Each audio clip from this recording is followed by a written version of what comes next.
God's holy word. This comes from the 16th verse, 3rd chapter of the Gospel of John. For God so loved. For he so loved the world that he gave his only begotten Son, that whosoever believeth in him should not perish, but have everlasting life. Verse 17, for God sent not his Son into the world to condemn the world, but that the world through him might be saved. So we're just at a place where we're not afraid just to put in all the chips. You're God, we're not. You do what you do so well. And he will. Who's got the lights? Let's stand and sing. Yeah. Yes, sir.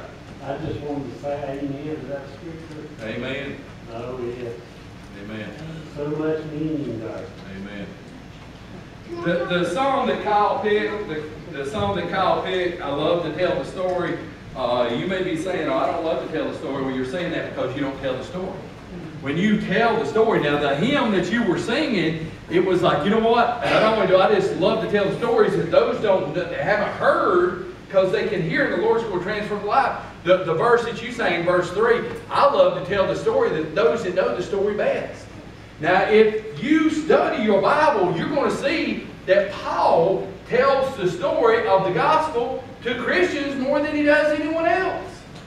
I mean, Paul was one man, so he would come into the church of believers and he's reminding them of the gospel. Do you remember what God did? Do you remember how he adored you so that he sent his Son, his Spirit opened your eyes, and he transformed your life? So yeah, when you start telling the story, and believe me, believers need to hear the story. How many times have I said preach the gospel to yourself?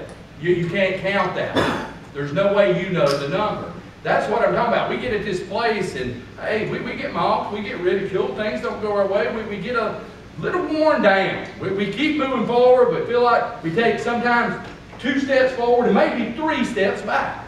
And that's when you preach that gospel. God, you never gave up on me. You kept pursuing me. Paul was overwhelmed by the gospel. The one that went around persecuting Christians, persecuting the church, and he says himself, you saw fit to reveal your Son in me?